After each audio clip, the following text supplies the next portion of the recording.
All right, now we're rolling. Let's see if this works for real. We're here talking about how to build a group. I think we're just going to have to go for it. So, Will's going to join me in a second. But if you didn't know, Will and I started a group about 3, 4 months ago, maybe.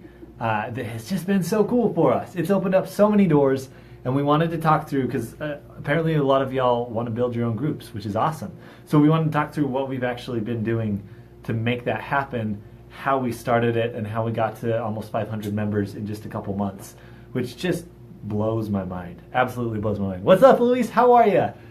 It is amazing that all this has just happened in a couple months for us. And so Will and I just wanted to sort of share. So he's about to come on. This, I think, is the 5th time that we've done this. So if you've been watching through this entire debacle of us trying to figure out how to do a live video, thank you. What's up, Kevin? Brianne, how are you? Oh, look at that. Can you hear me? Hey, I can hear you. Yeah, it's so weird. I had to do it sideways. I am sideways also. So Yeah, go here. it Okay, wouldn't even let's let me do click it. the button to go live until I went sideways. Interesting. Cool. Cool. I think Facebook is still figuring out this whole dual live screen thing. I think they really don't have it figured out. I'm serious. Like, I don't think they have it figured out yet I because it's believe it. not easy to do. All right, let's talk about how to grow a group. Let's talk about how we did it, why we did it, and the steps that people can do to do it themselves, shall we? Brand jumping in with some humor. I love it. All right, I can't see any comments. I got to pull this up on my computer. Hey, Luis. Luis says, hey. Brian says, problems sound familiar that we're struggling per usual. Brian Yeah, says, Bree and hey, I worked on Alex. this for like an hour and a half the other night to try to figure it out before we went live. It was bad. It was really bad. Hey, it turned out great, though. Your Oh. video turned out great. Okay, well, thank you. All right, so story time. Will and I, back like 6 months ago, I remember I was sitting in an airport. Why was I in an airport? I'm gonna have to remember that, but I was You were in in an San airport by Diego. myself. You were Was flying home I? from San Diego, yeah? That's right. Yeah, I was close to my man Matt Parker. In fact, I had met up with Matt. I'd like to say I flew there just to see him, but I was also there for social media conference. Uh, so Will and I were sitting there on the phone, like, man, I'm learning this, and Will was telling me all the stuff he was doing, and I was like, geez, I want to spend more time around Will. How can I coerce him into spending more time in my world? And I was like, Will, and I don't actually remember who had the idea first. Doesn't really matter, but we decided to start a marketing group where we just shared all that we were learning. Yeah. Yeah, I Yeah. remember I think we both had a similar idea. We are both frustrated. So first off, I think it came from a need, right? We were both in some PT marketing kind of business groups, but no Hmm. one was really showing the technical details of things, right? The nitty gritty. Yeah. How do you edit a video? Basic things, right? There's a lot of high Yeah. level strategy of, hey, you need to be doing, XYZ strategies, but there was no, hey, how do you even add a intro to a video, right? Things that things that are you kind of need to get first before high level, right? You need to know how to do some of the basic, just technical things. And so I think we both were like, yeah, we would love to do that because we were learning them at the time. I mean, I think we had a Yeah. little bit, Yeah. but we were still students, and we thought might as well just share and document what we're doing, which I think is kind of going to get into some of the details and hacks of our group strategy is being the student, being the teacher while being the student at the same time. Jason Wright says, hey guys, I think Pat also said, Pat says he's fired up for this. Yeah. Kyle's on here. Guys, thanks so much for hopping on. We're so happy to have you here. Alex, let's talk strategy, right? We were going to start this group. Kyle knows me too well. He's dropping all the angry faces because he knows it gets pushed up into the feed. Uh, Hey, that works. That makes me happy. At least someone's saying something. Brienne says, you ask Alex to do the intros. That is how you do it. That's how you do video editing. Thank you. But Thank Alex, you. let's talk strategy in terms of intro, in terms of Yeah. how did we start the group? What was our our strategy starting out? Yeah. So I think you hit on one important thing, which was we saw a gap in the market, right? We saw a place where we knew how to do something that other people weren't talking about doing, like the nitty-gritty details. There are a lot of high-level marketing groups, and there just wasn't the need being filled. And so we thought that's somewhere, you talk about a blue ocean or somewhere where there's opportunity that isn't currently being served. And we saw that. And really we approached it from like, let's just be honest in sharing, hey, we don't know everything, but this is what we know. And so I think we started from that point of just sort of brute honesty and not coming in as gurus, but just coming in as students. And so we actually really struggled coming up with a name for this, which maybe is not our strong suit.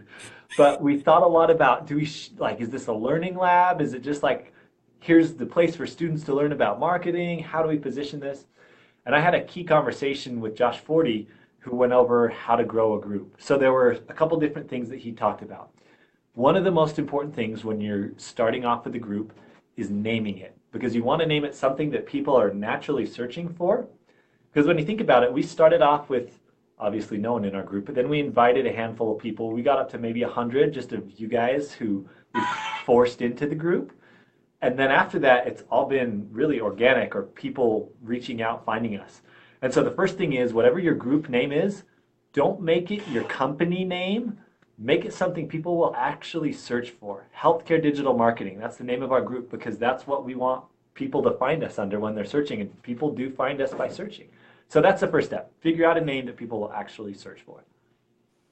Yeah, no, I remember we struggled hardcore. We had all kinds of learning lab in the title, things that really you'd have to pretty much live in our brains to search the terms that we were coming up with. Like otherwise, it was way off key. But I think maybe taking it back to guys who are watching, Francisco, Brianne, Kyle, April's on here, Pat. So let's say you want to start a Facebook group for your community, right? Because let's say you have a local business or you're holding down a business.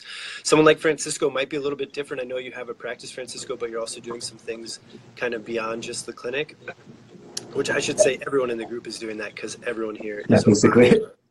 But let's think about what are things that people might search for in a group in your community. That could be healthy blank. You name your city, right? Your city name, healthy. Fit, active, things that people type in a search key to start a group, right? So if let's say, we'll go to local business. Let's say Jason is in Bowling Green, Kentucky, right? And Jason and I have talked before about starting a Facebook group called Bowling Green Healthy Living, or Healthy Bowling Green, Kentucky. Because eventually Facebook is going to start taking in those search terms and put groups in front of you that you're interested in, that you're putting search terms into other places like Google. It all comes back together. So I think that was the first place that we started to really figure out how are we going to drive people to our group beyond just the people that we knew. And we needed to make it search word friendly, keyword friendly. Yeah, definitely. Yeah. So I think it applies to local businesses as well, you know? Oh, yeah. Yeah. Well, and I think the tough thing is you think, oh, I want to do branding. Like, I want to be branding this so that it's the Body Smart group, right? I think long term, you start cutting yourself out of a lot of people who aren't going to be searching for Body Smart necessarily, but are searching for healthy and Salt Lake, right? Like, those are things that matter to your peeps. So then the next thing is, once you do that, you obviously have to come up with some relevant artwork. You got to come up with a relevant, cover art, relevant actual image for your group, and something that catches their eye. Created in Canva, you guys. That's all we did. And in fact, I took just a stock image from Pexels and then overlaid healthcare digital marketing on it, and it's a computer. I think that's it. And you just want people, when they see that, because that's going to show up in the sidebar of Facebook, is that sort of group image, right? So you want that to be relevant to them. You want it to have your name on there as big as you can, so that when people see that, they're like, oh, that makes sense, and I've got these friends in there, because that makes it that much more sticky for people who are just finding you naturally. So that would be my recommendation. You can pay someone to do it, but I think you can just go grab a stock image and Canva it up, y'all. Hey, hop in our group, in the healthcare digital marketing group. Just type in, I think it was just type in Canva. We've made tutorials on how you can use Canva. Louise says Canva is all you need. She knows better than anyone. She crushes it in the image game. I love it. Yeah. So obviously you need an image. That's sort of the formalities, right? The logistics of the things that you need to get things set up. Really, it's really simple. You go to group, create a group. You put in you can choose public, private, closed, secret. So secret's not going to talk about those. Yeah, let's dive in. Go ahead, Alex. So I was just going to say, that's always the question. Do I have an open group, a public group? Do I have it secret? Do I have it closed? how do I do that? I would definitely recommend, and I mentioned this on a post earlier, I'd recommend having a closed group. If it's secret, it means people can't search for it. They can't find it unless they're invited to it. If it's open, you're going to get anyone and everyone joining it, and you're going to get spammed out really quickly. And there's not that level of, I don't know, like group cohesiveness in an open group. Just make it closed. And Yeah. then the great thing about a closed group is you can add questions to it for when people click to join. So if you've noticed, if you haven't done it in a while, you could go unjoin our group and rejoin. Will and I are actually using our group now as like a lead gen. So we started collecting email addresses and names for people, which we've grown what, a 60-person email list in a couple weeks from that. I think Probably, I mean, somewhere. the list is now up to in the hundred teens of emails that we've collected. Yeah, Nice. yeah, which And, is and pretty so great. that's a really, yeah, that's an easy way if you've got a closed group to do that. But then as Will mentioned, like you slap the group together and you're there. They also have a place where you can choose tags for your group, and that is you get 5 tags to use. So think about things that are relevant to your people, right? Who you want to join. If that's healthy eating, then maybe you have a tag that's nutrition. And that signals Facebook to say, put this group in front of people who have these 5 interests or who have one of them or multiple of them. That's just another way to get it out in front of people more. Yeah, yeah. So we got a couple questions from Pat. Pat says, is there such a thing as going too broad when naming a group? And he says, for example, Active Ohio versus Active Columbus, as in Columbus, Ohio. Ooh. So so Pat, I'm going to say it depends on what you want. If you are thinking about starting a clinic in Columbus, Ohio, I would highly go with Active Columbus. Ultimately, we want this group. Your group is going to be a source of leads for you, right? You are essentially, in my mind, it's kind of crazy to get our head around, but the idea is that oftentimes we want our clinics and our gyms, whatever we're going to open, to be this community center, right? Your Facebook group is no different, you know? So if you're in Columbus, I wouldn't necessarily start my practice as Active Ohio. It would be Active Columbus, Yeah. because people are going to search PT Columbus, Fitness Columbus, Healthy Columbus, Active Columbus. And so that's where you want to be, that people are going to find you. And I think that that's really powerful. I think if you want to go broader and you are looking that you're going to be mobile or you're going to open multiple clinics, Active Ohio could be the way. I would say starting out Active Columbus. And if you Mhm. really gain traction, you want to grow, boom, you can easily transfer people over to Active Ohio. You can find a way to do that. Alex, any thoughts? I just wanted to let you know, Francisco asked too, do they need to enter their email for you to let them join the group? Yeah, I just saw that. So great question. No, they don't need to, but they will be prompted to. And so I played around with this for a couple weeks. Someone in another large group said, "Hey, are people collecting email addresses in these questions?" And I was like, "Oh, that's gold." So I played around with a bunch of different, like, how many questions should I ask? And this is what we settled on. We're only a group for, or we're primarily a group for healthcare practitioners, right? It's healthcare digital marketing. So one way of screening is to ask them, are you in a healthcare profession? So that's my first question. And there's a lot of psychology to that. If they really are, then they'll always say yes, and they'll often tell me what profession they're in. So that takes care of 2 questions, right? But then the fact that they've said yes there primes them to say yes in the next box, which is, I think that the phrasing here is, what's your email address? We'll send you our awesome healthcare digital marketing freebie that we're putting together, like cheat sheet freebie that we're putting together. And so the question is, what's your email address? And we get probably an 80% opt-in rate of people who are like actual healthcare professionals who request to join our group. We get about 80% of them giving us their email addresses and telling us what their profession is. Like, that's huge. That's from Yeah, a marketing yeah. standpoint, y'all. It's so cool. I want to take a sec, Alex, too, to dive into the maybe my personal take on why you should have a closed group versus an open group. So guys, our Facebook group right now, I think, is somewhere in close to 500, 400 some plus people. Mhm. It could easily be close to 2,000 right now, and I'm not joking. We get probably 10 to 20 people a day asking to join, maybe every few days, asking to join, that are just either spam accounts or people looking to sell things, or Yeah. I'm pretty sure half of Pakistan has tried to add themselves into our group. You just get all of these crazy people that have nothing relevant to what your group is. And that's going to happen regardless of your group. And I'm not, to be honest with you, I'm not 100% sure why that is. I'm not sure if it's because we're so search word friendly that anyone is finding us with marketing, but I still think even something like Active Ohio, for example, or Active Columbus, you're going to get a lot of people that if you have an open group, anyone and everyone is going to come in, and we're going to dive into why it's so important, because ultimately the success of your group is going to come down to engagement. It's not the total number of people in the group, it's the amount of engagement. It's the same way having a podcast. If you have 100 people that are dedicated listeners, that's better than having 5,000 people that hit subscribe but never listen to anything that you put out there.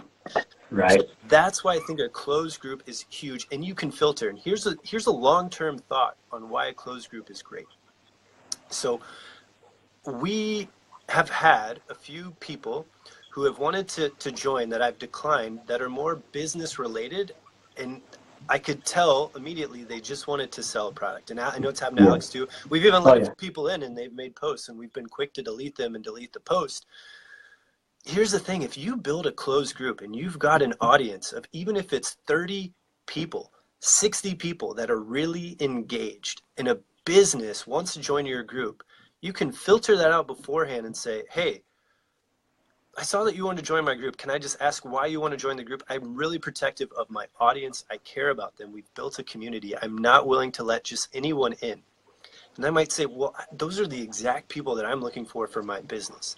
And now all of a sudden you're in a position as a group owner to potentially, we haven't done this, so this isn't definitely this is going to happen or do this.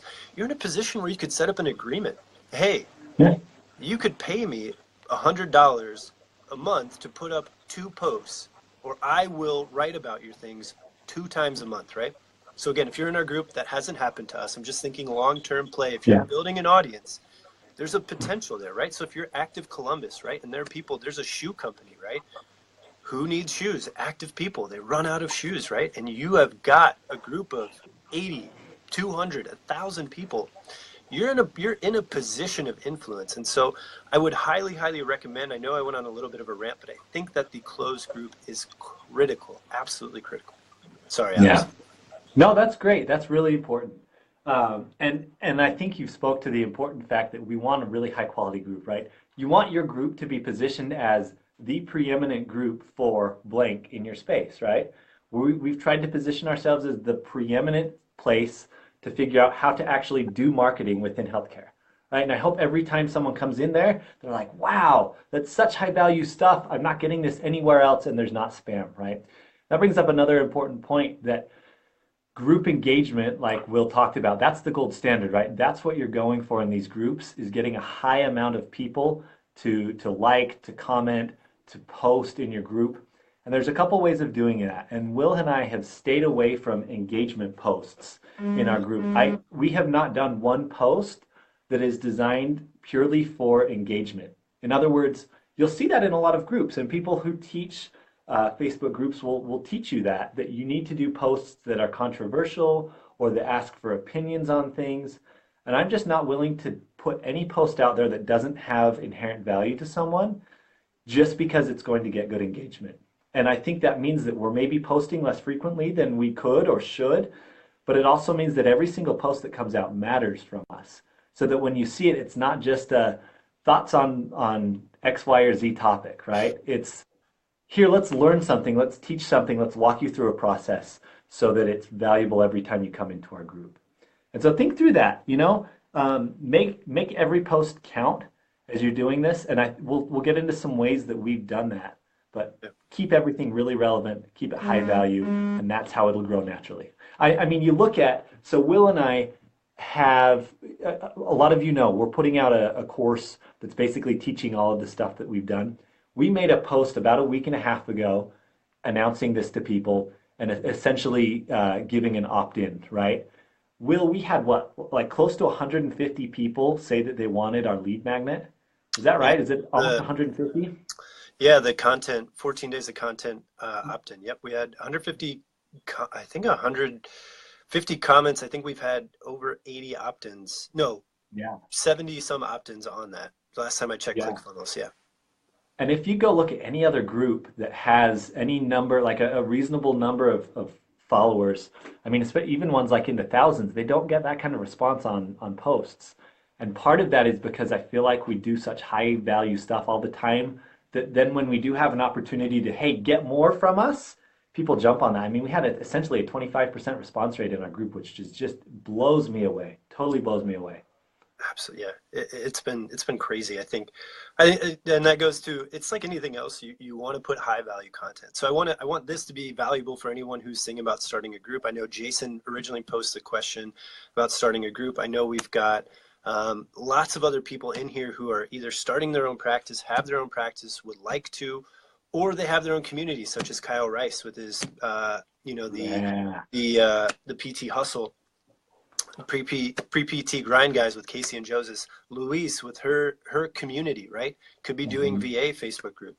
What I would say is that you want to be a provider of value within your group, right? So you are the one, you're the control, you have the admin possibilities. So you can delete anyone else posts if you feel like it. And I would honestly say don't be afraid to do that. If it's not meeting a Yeah. value for your audience, you want to protect them and you want to serve them. You want them to be getting value because it's easy for people to go in and just spam and write things. And so what I would say is set ground rules in the beginning. Your pin post, maybe it's a video, welcome to this group. Maybe it's 3 rules, right? No promoting or only promoting on certain days. Please, we want this to be a place of value. If you create posts that don't provide value and are just based on your own interests, they will be deleted and you will be Yeah. removed from the group. And that's okay because you really, really want this to be a place that you can allow for your audience to get the best value that they can out of it. Yeah. So, Will, we have a question from Jason who said, how do you stay on top of our value posts with other responsibilities? Man, that's a good question. So, a lot of you know I went through a challenge that was posting content every day during, what was it, September? I'll be honest, it was exhausting. Like to put out that much content every day was really tiring. And so and I think it was a little bit tiring for the group as well. Engagement starts to drop off after I found about 2 weeks or so of that really heavy content. But in order to like the question then is how do you post that much stuff? For us, we found that things started clicking when we organized content. When it was not just random posts here and there, but it was, hey, we're putting out a series on this. And essentially, if you can provide a mini course to the people in your group, that's going to convince them so fast that you know your stuff. Just the fact that you're organizing information for them, that's what people pay for. We were talking to Greg on a call last week or so, that's what people actually pay you for is to organize information. So if you're doing that for free in a group, that is a really high value post and it allows you to have content that you know, okay, next time I'm posting this. If you go back into the group, I did for me the most bang for our buck in terms of what kind of post I had was the very first post I did talking about the funnels course that we were going to be giving within the actual group. That got so much response, and I think it was because again people were like, "Oh wow, that's going to be cool," and it's going to be like a whole course sequentially, and it's going to make sense. So that would be my recommendation for content. Watch Will's 14 days of crushing content. Get our PDF because he goes through different ways of structuring that. But in terms of planning it, think through what would you teach someone over a week period of time? What would lesson one be, lesson two, lesson three? Structure that out. Make a post saying that you're going to do that. Call for people to comment below if they want to be tagged in that, and it will boost that post significantly to the rest of the group. And so that's why when we talk about engagement, we're leveraging Facebook's algorithm. Facebook likes people commenting and liking posts. They'll put it in front of more people. That's why we do that. But that was my strategy for staying on top of content. Now I worked so hard that last month I did a lot less of it, and Will picked up the other end of that, which was great. So find an awesome partner like Will to work with so you can trade off in terms of creating content. That's a really great point. If you're going to do a local business, I'm thinking about a local business, a local clinic. What if you could partner with a nutritionist? What if you could partner with a chiropractor? What if you could partner Mhm. with a um, you name it, a massage therapist, right? And you guys go in together on this active, healthy group. And you're, obviously someone who aligns with the same values and has sort of a similar belief system. You can share the load, right? You can kind of offset it. Like Alex was taking over, and what's great is like the competitive side in all of us is like, man, Alex is, I got to step my game up. And it was a great thing. It wasn't like I'm falling behind. It was like, man, this is the kick in the butt I needed to create my own content sort of series. And I think that that is powerful. And number one, really think about who you're serving, right? You want this to be your community. This is a place where you can have people looking to you as a person of influence to help them with value. So if you want to create a community, let's say Healthy Columbus, we've been going back to this, but Healthy Columbus, Ohio, right? Where Pat is thinking about starting a clinic, or Healthy Bowling Green, where Jason's going to have a clinic. You're getting in there and you're not saying, hey, I'm the PT of Bowling Green, or I'm the PT of Columbus, Ohio. It's, hey, I care about the community. I'm going to do a 5-day series on low back pain and what I see in the Columbus area with people with back pain. Comment below if you want to be tagged in this, right? Maybe it's something else. Maybe it's about, I'm going to talk about the best ways to stay hiking if you live in Arizona, like Brienne, right? Anything like that is valuable. Or is there something that people you think don't know about, right? Like, is golfing bad for my back over 60? I don't know. You can come up with anything. And that's where all of our education knowledge is here. And that's where the content part is. You have that. You have that in your head already. You know the answers to those things. It's just a matter of breaking it into little chunks, giving a little bit at a time to people, because we just digest information that way. Sometimes we'll sit on for a half an hour, but for the most part, we want 5 to 15 minutes and let me hear some stuff. So that's what I would say. If you're a local business, become the community leader of health through a Facebook group in your community. So I've done this with a lot of local businesses. I've looked at Facebook groups in their area. There's a lot of running groups. There's a lot of cycling groups. There's not a lot of Stay Healthy Columbus or Be Healthy, Salt Lake City. That's where you have a way to get in there. And then what's going to happen is your friends that you invite are going to start inviting their friends. And then I guess Alex, we should dive into that. How do we grow? How do we expand? What are some of the ways that Facebook helps us? What are some of the ways we can help ourselves? Yeah, so it is technically frowned on. Most people frown on adding people to a group en masse, right? I just got added to a group today and I looked at it and it was very clear lead gen, and I left that group immediately. So be really careful when you very first start out a group. I get it, you need to have some social proof that this group is legit. So reach out to friends and ask them individually, hey, I just started this group, would you be willing to join, right? I would private message people. Sure, you could just auto add them to the group and some will say, hey, thanks for the ad, that's great. Really, that should be a short-term thing to get a couple people in the group, get some social proof before you're really growing. But in terms of actually growing it, Facebook is largely going to do this for you, and here's why. Mark Zuckerberg went into this earlier this year. Facebook knows that the future of it depends on people staying engaged on the platform. One of the best ways to do that is in groups. And so Facebook is pouring a lot of resources to getting you into groups that are active. That's why they aren't advertising in groups. If you think about it, if you go into a group, you scroll, you don't see any ads because they want to keep you there, right? And so it all plays into your favor if you are an active group that shows that you're posting daily or at least multiple times per week, and those posts are getting engagement. Facebook automatically puts that in front of people. They put it in front of them on the sidebar. They put it in front of them when your friends join. They'll put it up at the top of search results. They want people to join your group, so be a place where people can join, right? I mean, that's as simple as it gets from an organic standpoint. I will say the one thing that gave us a really big boost about a month ago, I was in the Doctor of Physical Therapy student group, and I was doing a presentation and I shared a bunch of value, and I offhandedly mentioned that, oh, I teach you how to do this whole funnels thing in our group, Healthcare Digital Marketing. Seriously, from like a quick 5-second pitch, we got almost 100 people from that really quickly in just a few days, within a matter of a week or so. So I don't recommend going into other groups and just hard pitching your group, but do go into other groups, add tons of value, and say, hey, I teach all of this in my group over here. Now, you should probably reach out to group admins and see if that's okay. Say, hey, I have this really high value post. I've got a group where I teach this in. Is it okay if I share something from that group in here? And then they'll say sure, or they'll say no.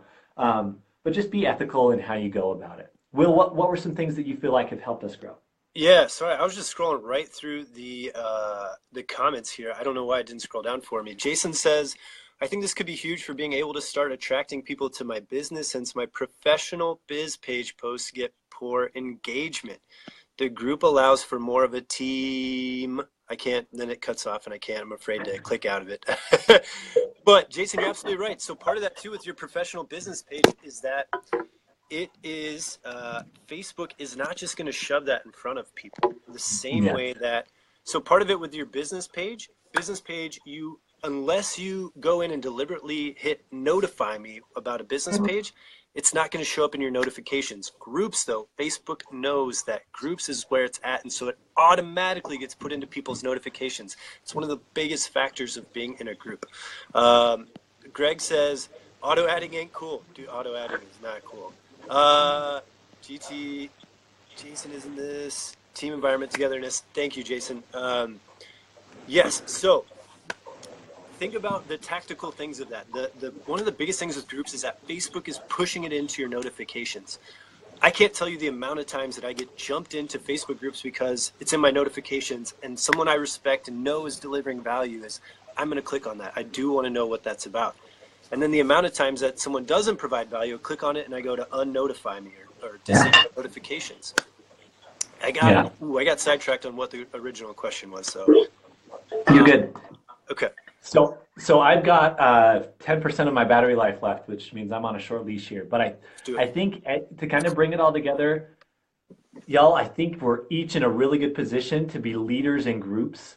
Will brought up a really good point that you can collaborate with other people. We're doing that here at Body Smart. We're going to bring in a nutritionist. We're going to bring in a running club, a podorthist who does orthotics. I feel like there's a lot of room for collaboration in this. Will and I have collaborated beautifully. Guys, we've never met in person, but we interact every day to build this group up together, and it's built a business for us. And that's the thing to remember. Focus on value.